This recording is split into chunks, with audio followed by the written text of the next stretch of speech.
الحمد لله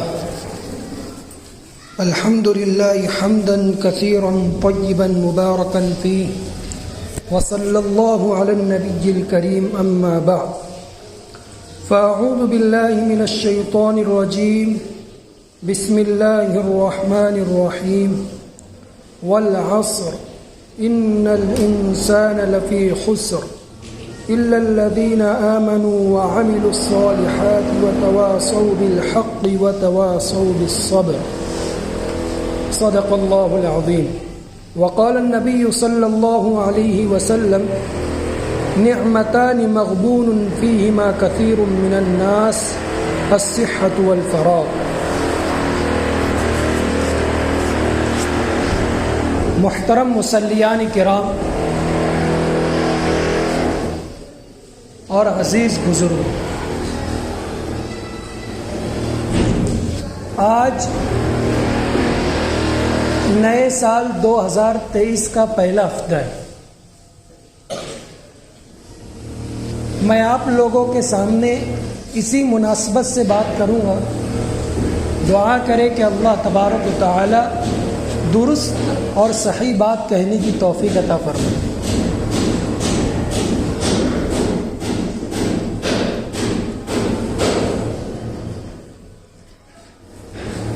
عربی کا ایک شعر ہے، حیاتک انفاس تعد فکلما مضت نفس انقصت به جزءا۔ اس کا ترجمہ اور مفہوم یہ ہے کہ تیری زندگی چند سانسوں کا مجموعہ ہے، تو آہستہ آہستہ اپنی سانسیں لے رہا ہے اور تیری زندگی ختم ہو رہی ہے، تو موت کے قریب ہو رہا ہے۔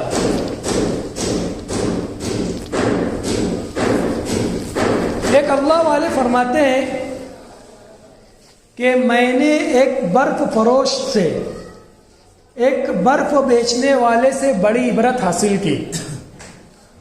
وہ عبرت یہ ہے کہ وہ برف فروش اپنی گاڑی کے اوپر برف رکھا ہوا ہے اور وہ آواز لگا رہا ہے کہ اے لوگوں، مجھ سے میرا سرمایہ، مجھ سے میرا مال خرید لو، ورنہ میرا مال ختم ہو جائے گا، میرا مال ضائع ہو جائے گا، میرا مال پگھل جائے گا اور میں نقصان میں پڑ جاؤں گا۔ وہ اللہ والے اس کے بعد کہتے ہیں کہ مجھے اس برف بیچنے والے نے بڑی عبرت دی کہ ہماری زندگی بھی کچھ اسی طرح ہے کہ وہ آہستہ آہستہ ختم ہو رہی ہے اور انسان موت کے قریب ہوتا جا رہا ہے۔ ایک اردو کے شاعر نے اسی کو بہترین انداز میں اپنا شعر بیان کیا کہ ہو رہی ہے عمر مثل برف کم، ہو رہی ہے عمر مثل برف کم، رفتہ رفتہ دھیمے دھیمے دم بدم۔ کہ انسان کی زندگی برف کے مانند ہے، جس طریقے سے برف پگھلتا رہتا ہے اور ایک وقت آتا ہے برف ختم ہو جاتا ہے، اسی طرح اس کی زندگی بھی ہے کہ وہ آہستہ آہستہ موت کے قریب ہو رہی ہے اور ایک وقت آئے گا وہ ختم ہو جائے گی۔ قرآن کریم میں اللہ تبارک و تعالیٰ کا ارشاد ہے اذا جاء اجلهم لا يستأخرون الساعة ولا يستقدمون، کہ جب موت کا وقت آ جاتا ہے، موت نہ ایک سیکنڈ آگے بڑھتی ہے اور نہ ایک سیکنڈ پیچھے ہوتی ہے۔ وقت مقررہ پر ہر انسان کو موت آنی ہی ہے، ہر نفس کو موت کا مزہ چکھنا ہے۔ کل نفس ذائقۃ الموت، ہر نفس کو موت کا مزہ چکھنا ہے۔ دنیا میں کوئی ایسی چیز نہیں جس کو ختم ہونا ہے، کیونکہ یہ دنیا فانی ہے، یہ دنیا ہمیشہ ہمیش کے لیے نہیں بنائی گئی۔ یہ دنیا اللہ تبارک و تعالیٰ نے جو ہمیں دی ہے، یہ زندگی جو اللہ تبارک و تعالیٰ نے ہمیں دی ہے اور یہ وقت دیا ہے، یہ تمام کی تمام چیزیں ہمیں اللہ تبارک و تعالیٰ کی عبادت کرنے کے لیے دی ہے، تاکہ ہم اس زندگی میں اور وقت کا صحیح استعمال کر کے ہم جنت کو پانے والے بن جائیں. اللہ تبارک و تعالیٰ کی نافرمانیوں سے بچ کر اور اللہ تبارک و تعالیٰ کی اطاعت پر اپنی زندگی گزار کر نبی کریم صلی اللہ علیہ وسلم کی سنتوں پر زندگی گزار کر ہم اس دنیا سے چلے جائیں اور اللہ تبارک و تعالیٰ اس حال میں جائے کہ اللہ تبارک و تعالیٰ ہم سے راضی ہو. یہ زندگی اللہ تبارک و تعالیٰ نے اسی لیے دی ہے. قرآن کریم میں آتا ہے اللہ تبارک و تعالیٰ کا ارشاد ہے ان اللہ یأمرکم ان تؤدوا الامانات الی اہلیہا کہ اللہ تبارک و تعالیٰ آپ لوگوں کو حکم دے رہے ہیں, آپ لوگوں کو یہ کہہ رہے ہیں کہ تم امانت والوں کو اس کی امانت پہنچا دو. اب امانت والوں کو اس کی امانت پہنچا دی جائے, اس کا کیا مطلب ہے؟ ہم تو یہی سمجھتے ہیں کہ کسی سے کچھ رقم ادھار لی اور ایک وقت طے کر دیا کہ فلاں تاریخ کو فلاں دن میں میں تجھ کو یہ رقم واپس ادا کر دوں گا. ہم اس کو امانت سمجھتے ہیں اور یہ امانت ہے بھی, لیکن علماء کرام نے لکھا ہے کہ امانت صرف رقم کے صحیح وقت پر لوٹا دینے کا نام نہیں ہے, بلکہ امانت کا مفہوم بڑا وسیع و عریض ہے, بہت بڑا مفہوم ہے امانت کا. اللہ تبارک و تعالیٰ نے جو ہمیں زندگی دی ہے یہ بھی امانت ہے. اللہ تبارک و تعالیٰ نے ہمیں وقت دیا ہے یہ بھی امانت ہے. اللہ تبارک و تعالیٰ نے ہمیں تندرست جسم عطا کیا ہے یہ بھی اللہ تبارک و تعالیٰ کی امانت ہے. تو تمام چیزیں امانتوں میں داخل ہے. نبی کریم صلی اللہ علیہ وسلم کا ارشاد ہے نعمتان مغبون فیہما کثیر من الناس الصحۃ والفراغ کہ دو چیزیں ایسی ہیں, دو نعمتیں ایسی ہیں کہ اکثر لوگ اس سے دھوکے میں پڑے ہوئے ہیں. وہ دو نعمتیں کیا ہیں؟ ایک فرمایا الصحۃ والفراغ, وہ دو نعمتیں صحت اور وقت کی ہے. اللہ تبارک و تعالیٰ نے جو ہمیں صحت کی نعمت عطا کی ہے تو یہ نعمت اللہ تبارک و تعالیٰ کی بہت بڑی نعمت ہے. انسان تندرست ہوتا ہے, انسان جوان ہوتا ہے, وہ اللہ تبارک و تعالیٰ کے حکموں سے, اللہ تبارک و تعالیٰ کے فرامین سے, نبی کریم صلی اللہ علیہ وسلم کے فرامین سے بالکل غافل ہوتا ہے.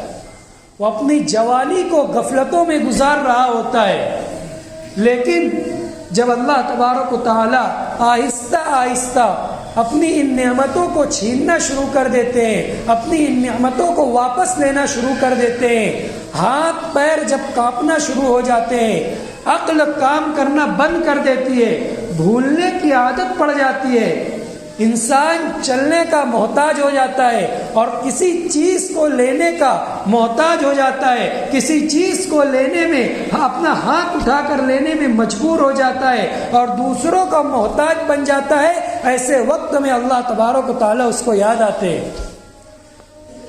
حالانکہ اللہ تبارک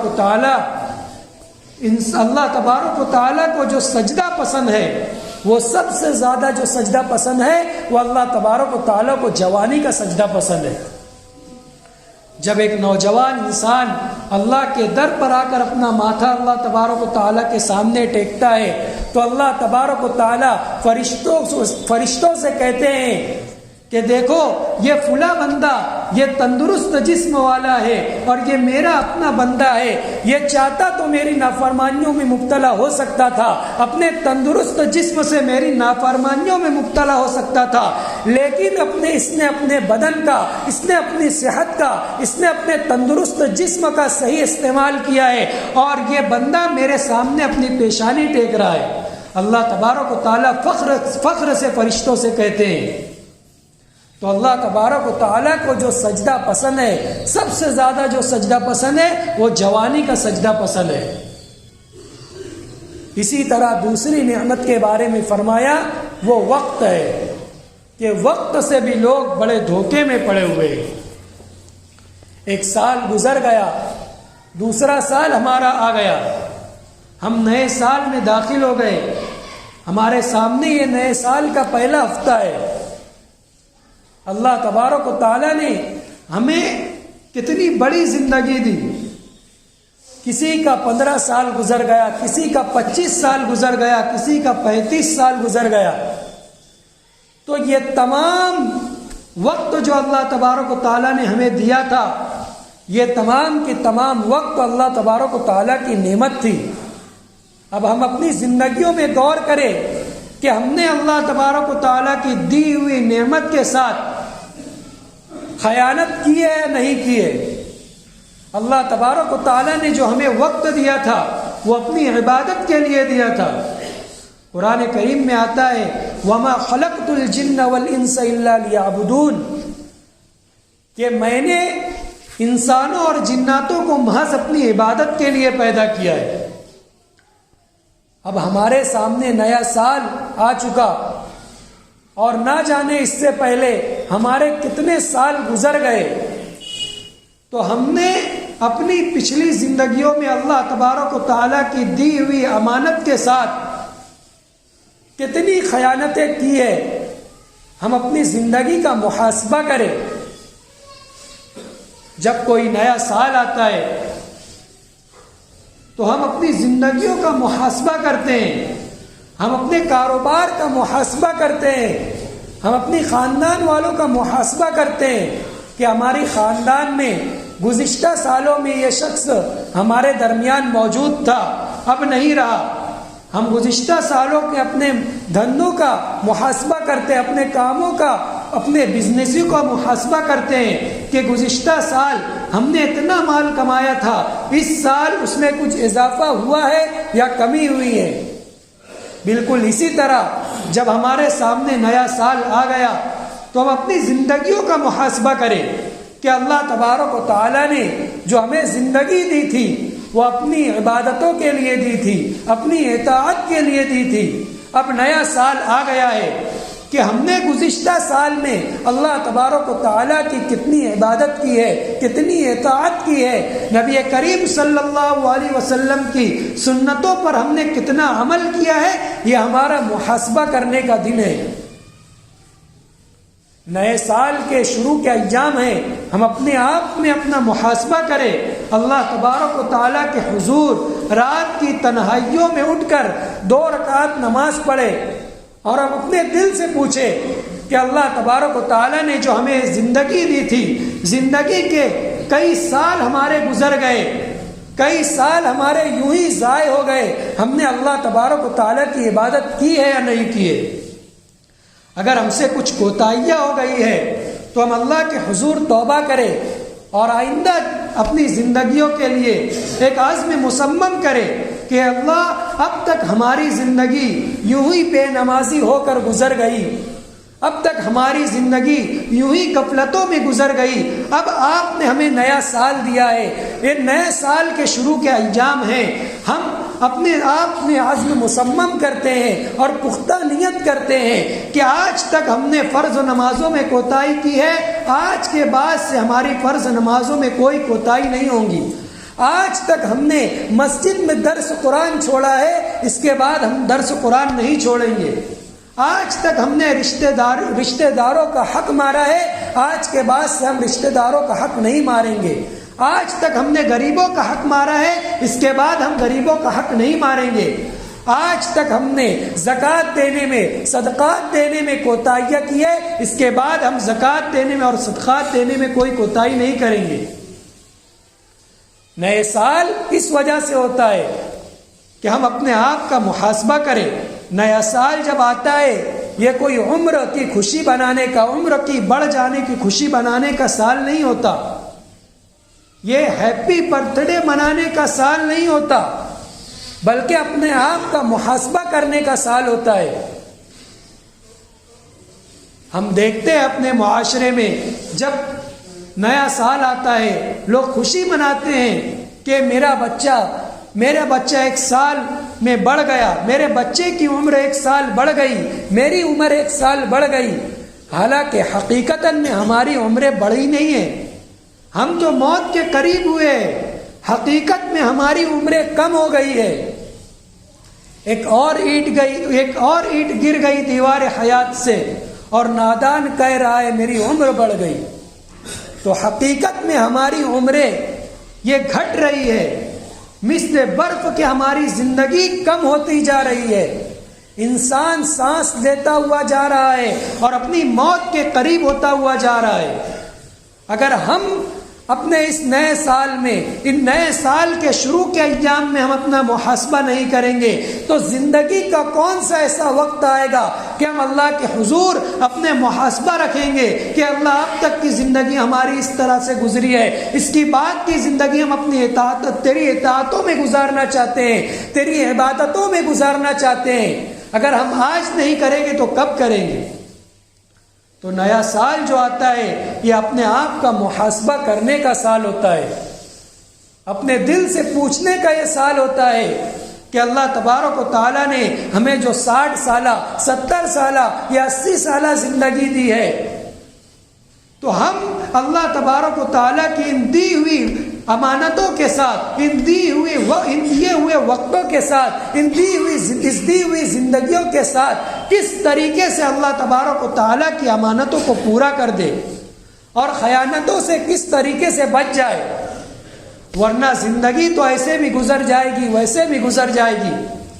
آج ہم اگر کسی نوجوان سے پوچھتے ہیں کہ تیرا بچپن کہاں گزرا تو وہ کہے گا کہ بچپن کب آیا اور کب چلا گیا پتہ نہیں چلا. اسی طرح ہم اگر کسی بوڑھے شخص سے پوچھتے ہیں کہ آپ کی جوانی کہاں گزری تو وہ بھی یہی جواب دے گا کہ جوانی کب آئی اور کب چلے گئی پتہ نہیں چلا. اگر کسی مرنے والے شخص سے پوچھے جس کے مرنے کا وقت قریب ہو، اگر اس سے پوچھا جائے کہ آپ کی زندگی کیسے گزری تو وہ بھی یہی جواب دے گا کہ زندگی کیسے گزر گئی پتہ نہیں چلا. ہماری زندگیاں، ہماری عمریں گزشتہ امتوں سے کم ہیں. نبی کریم صلی اللہ علیہ وسلم کا ارشاد ہے اعمار امتی بین 60 و 70، کہ میری امت کی عمریں 60 اور 70 سالہ کے درمیان ہیں. تو ہماری زندگیاں بہت مختصر ہے اور کام بہت زیادہ ہے. انسان 15 سال کی عمر میں بالغ ہوتا ہے اور انسان ایک دن میں 8 گھنٹہ سوتا ہے. تو اپنی 60 سالہ زندگی کا حساب لگا لیا جائے تو انسان 15 سال سوتا ہے. اور 15 سال کی عمر میں انسان بالغ ہوتا ہے تو یہ 15 سال اور سونے میں 15 سال، آدھی زندگی انسان کی بے شعوری میں گزر جاتی ہے. اور ایک انسان عقل فہم آنے کے بعد جب وہ پڑھائی میں شروع کرتا ہے تو عموماً 25 سال کی عمر تک پڑھتا رہتا ہے. اس کے بعد شادی بیاہ کرتا ہے، بیوی بچوں میں لگتا ہے. اس کے بعد دوسروں کی شادی میں، دوسروں کی موت میت میں، دوسروں کی خوشی اور غمی میں شریک ہوتا ہے. اسی طریقے سے پورا سال اس کا ضائع ہو رہا ہے. اور اگر پوری زندگی کا محاسبہ کیا جائے، پوری زندگی کا ہم اندازہ لگایا جائے تو مشکل سے انسان اپنی 60-70 سالہ زندگی میں صرف 5 سال عبادت کرتا ہے. اور انہی 5 سالوں کی عبادت میں انسان بڑے سے بڑے خواب دیکھتا ہے کہ انسان جب اس دنیا سے چلا جائے، منو من مٹی کے نیچے چلا جائے، اس دنیا سے جانے کے بعد اللہ تبارک و تعالیٰ اسے جنت دے دے. تو وقت ہمارے پاس بہت مختصر ہے اور کام بہت زیادہ ہے. اس نئے سال میں ہم اپنا محاسبہ کریں اور آئندہ زندگی کے لیے ہم اپنا لاحق عمل طے کریں کہ ہمیں آئندہ زندگی کس طریقے سے گزارنا ہے اور کیسے گزارنا ہے. نبی کریم صلی اللہ علیہ وسلم کے فرامین پر عمل کر کر گزارنا ہے، اللہ تبارک و تعالیٰ کی اطاعتوں میں گزارنا ہے. ورنہ زندگی ایسے بھی گزر رہی ہے ویسے بھی گزر جائے گی. تو کیوں نہ ہم اپنے ان وقتوں کے ساتھ اللہ تبارک و تعالیٰ کی عبادتوں کو جوڑ دے، ان وقتوں کو اللہ تبارک و تعالیٰ کی اطاعتوں میں گزار دے، نبی کریم صلی اللہ علیہ وسلم کے فرامین پر گزار دے. ہمارے اسلاف میں ایسے ایسے لوگ بھی ہیں جنہوں نے مختصر زندگی میں بڑے سے بڑے کام کر گئے. علامہ عبدالحی لکھنوی فرنگی رحمۃ اللہ علیہ کے بارے میں آتا ہے، فقہ حنفی کی ایک معتبر کتاب ہے ہدایہ شریف، انہوں نے اس کا حاشیہ لکھا ہے.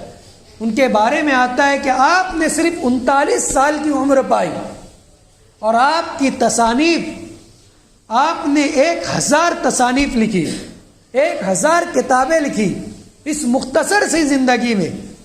ہم تو 1000 کتابیں ایسی زندگی میں پڑھ بھی نہیں سکتے، انہوں نے اس 39 سالہ زندگی میں 1000 کتابیں لکھی. علامہ فخر الدین رازی رحمۃ اللہ علیہ کے بارے میں آتا ہے کہ آپ قلم تراش کر احادیث لکھتے تھے، اور جب آپ اس دنیا سے تشریف لے گئے تو آپ کے قلم تراشے جلا کر آپ کے میت کا پانی کو گرم کیا گیا. تو انہوں نے اپنی مختصر سی زندگی میں اتنے بڑے بڑے کام کیے. علامہ اشرف علی تھانوی رحمۃ اللہ علیہ کے بارے میں آتا ہے کہ آپ نے اپنی زندگی میں 1000 سے زائد تصانیف لکھی. ہم اپنی زندگیوں میں غور کریں کہ ہم 1000 تصانیف پڑھ بھی سکتے ہیں.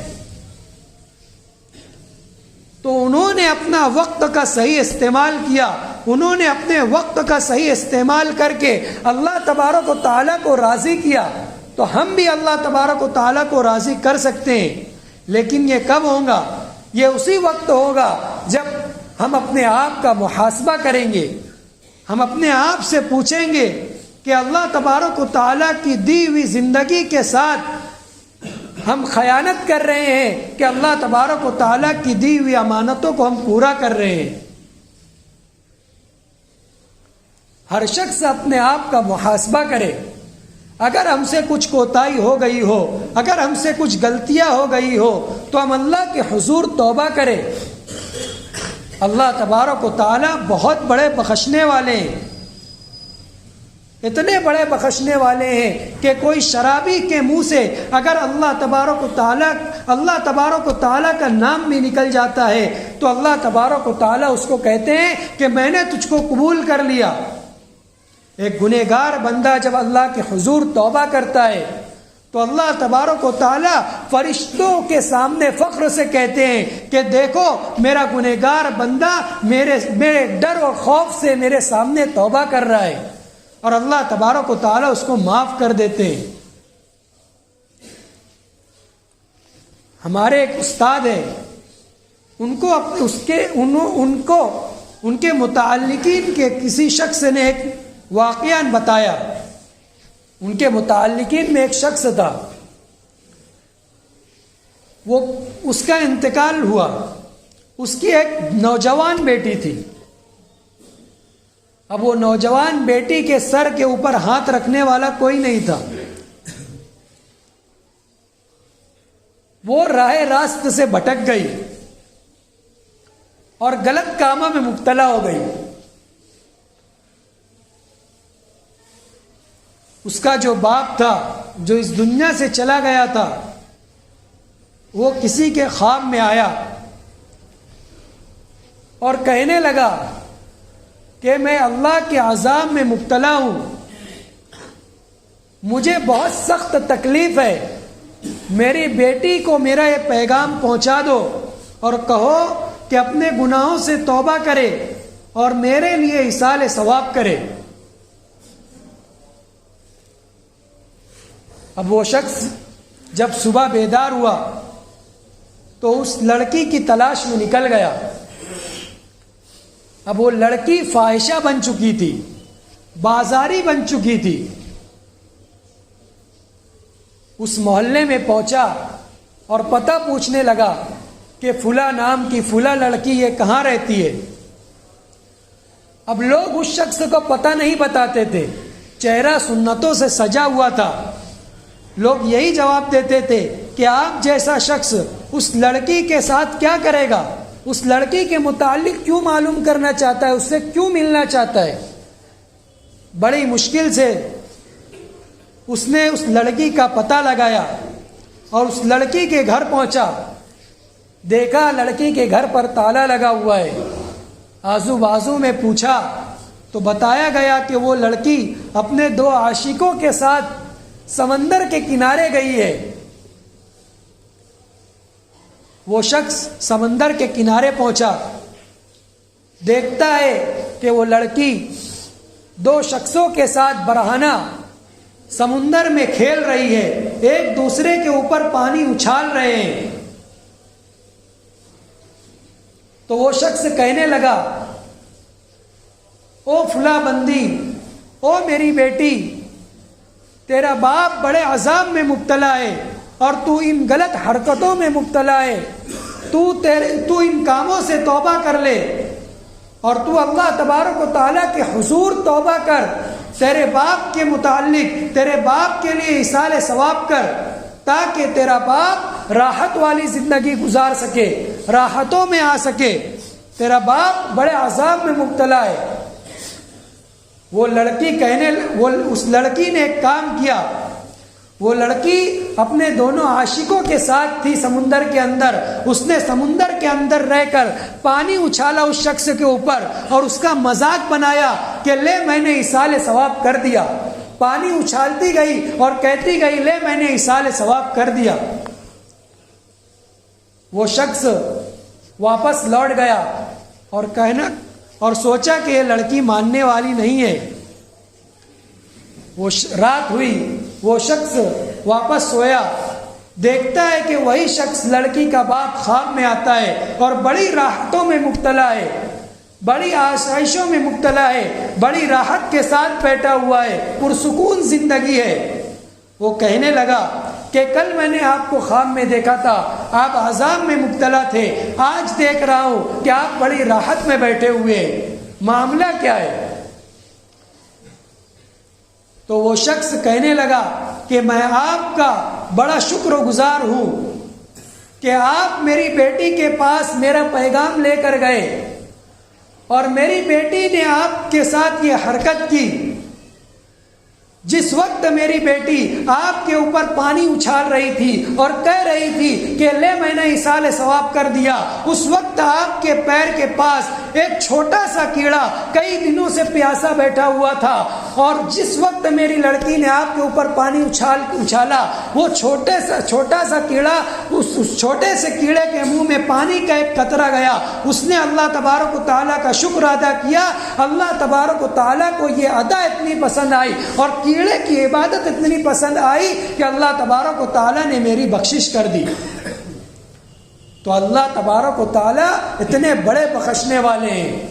اگر کوئی شخص یہ کہتا ہو کہ میں نے اپنی زندگیوں میں بڑا گناہ کیا ہے، میری زندگی اللہ تبارک و تعالیٰ کی نافرمانیوں میں گزری ہے، میں نے تو لوگوں کا حق مارا ہے، میں نے لوگوں کا حق دبایا ہے، لوگوں کے ساتھ بد اخلاقی کی ہے، اپنے رشتوں داروں کا حق دبایا ہے، تو اللہ کے حضور توبہ کرے، اپنے رشتہ داروں کا حق وہ ادا کرے اور اس کے بعد اللہ کے حضور توبہ کرے۔ اللہ بڑا بخشنے والا ہے، اللہ بڑے سے بڑے گنہگاروں کو بخش دیتا ہے۔ اللہ کی رحمت صرف بہانہ ڈھونڈتی ہے۔ تو ہم اس نئے سال میں جب آ چکے ہیں، نئے سال کے شروع کے ایام ہیں، تو ہم اپنی زندگی کا محاسبہ کر لیں۔ ہماری گزشتہ زندگیاں جو گزر گئی ہے، اگر اس میں جو کوتاہیاں ہو گئی ہے، ہم اللہ کے حضور توبہ کرے اور اپنی آئندہ زندگی کے لیے عزم مصمم کر لے کہ اس کے بعد کی جو زندگی ہماری گزریں گی وہ اللہ تبارک و تعالیٰ کی اطاعتوں میں گزریں گی، اللہ تبارک و تعالیٰ کی عبادتوں میں گزریں گی، نبی کریم صلی اللہ علیہ وسلم کی سنتوں پر گزریں گی۔ اللہ تبارک و تعالیٰ ہمیں کہنے سننے سے زیادہ عمل کرنے کی توفیق عطا فرمائے۔ وآخر دعوانا الحمد للہ رب العالمین۔